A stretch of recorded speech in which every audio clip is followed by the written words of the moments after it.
আনিত একটি বিল অর্থ বিল 2026 সংসদে 9,38,000 কোটি টাকার বাজেট শুধু হিসাবের খাতা নয়, এটি যেন একটি রাজনৈতিক দর্শনেরও দলিল। অর্থমন্ত্রী আমির খসরু মাহমুদ চৌধুরী সংসদে বাজেট উপস্থাপন করতে গিয়ে একে বললেন গণতান্ত্রিক, মানবিক ও অন্তর্ভুক্তিমূলক অর্থনীতির অভিযাত্রা। কিন্তু প্রশ্ন হলো, এই উচ্চাভিলাষী অভিযাত্রার রসদ কি রাষ্ট্রের হাতে যথেষ্ট আছে? জাতীয় নির্বাচনের মাত্র 4 মাসের মাথায় বিএনপি সরকারের প্রথম বাজেটে স্পষ্টভাবে প্রতিফলিত হয়েছে তাদের নির্বাচনী অঙ্গীকার ও 31 দফার সংস্কার পরিকল্পনা। দীর্ঘদিনের উচ্চ মূল্যস্ফীতি, বিনিয়োগ স্থবিরতা এবং কর্মসংস্থানের সংকট কাটিয়ে অর্থনীতিকে পুনরুজ্জীবিত করার পাশাপাশি জনমনে আস্থা ফেরানোর চেষ্টাও এতে স্পষ্ট। অর্থনীতিবিদদের ভাষায় এটি অনেকটাই রাজনৈতিক চিন্তার বাজেট।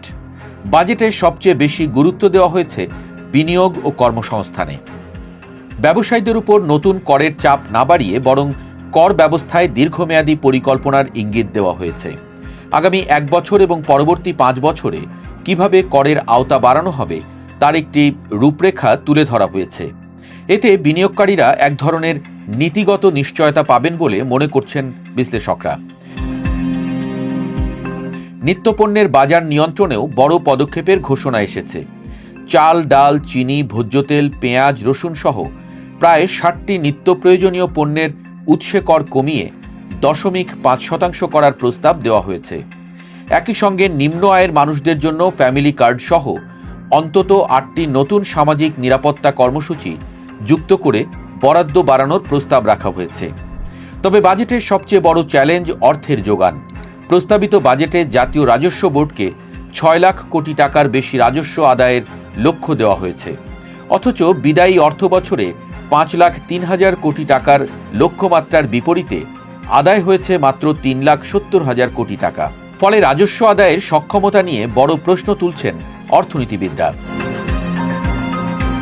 সিপিডির গবেষণা পরিচালক খন্দকার গোলাম মোয়াজ্জেম মনে করেন, করজাল সম্প্রসারণের পরিকল্পনা সফল হলে ঘাটতি কিছুটা কমতে পারে, কিন্তু বাস্তবায়নই এখানে মূল বিষয়। বিশেষ করে ব্যাংক হিসাব খুলতে টিআইএন সনদ বাধ্যতামূলক করার প্রস্তাব গ্রামীণ ও প্রান্তিক মানুষের জন্য নতুন ভোগান্তির কারণ হতে পারে বলেও আশঙ্কা রয়েছে।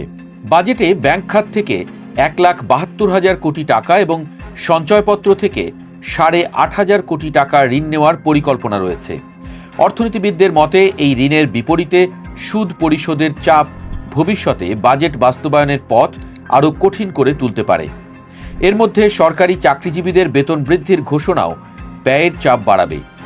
অন্যদিকে দেশীয় শিল্প সুরক্ষা, ওষুধ শিল্পের কাঁচামালে শুল্ক ছাড়, বৈদ্যুতিক গাড়ির কর কমানো, সৃজনশীল শিল্প ও কন্টেন্ট ক্রিয়েটরদের জন্য ভ্যাট অব্যাহতির মতো উদ্যোগগুলো নতুন অর্থনীতির বার্তা দিচ্ছে।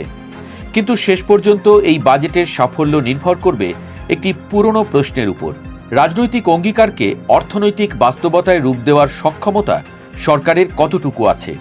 কারণ বড় বাজেট ঘোষণা করা সহজ, কিন্তু সেটিকে সফলভাবে বাস্তবায়ন করাই শেষ পর্যন্ত সবচেয়ে বড় রাজনীতি।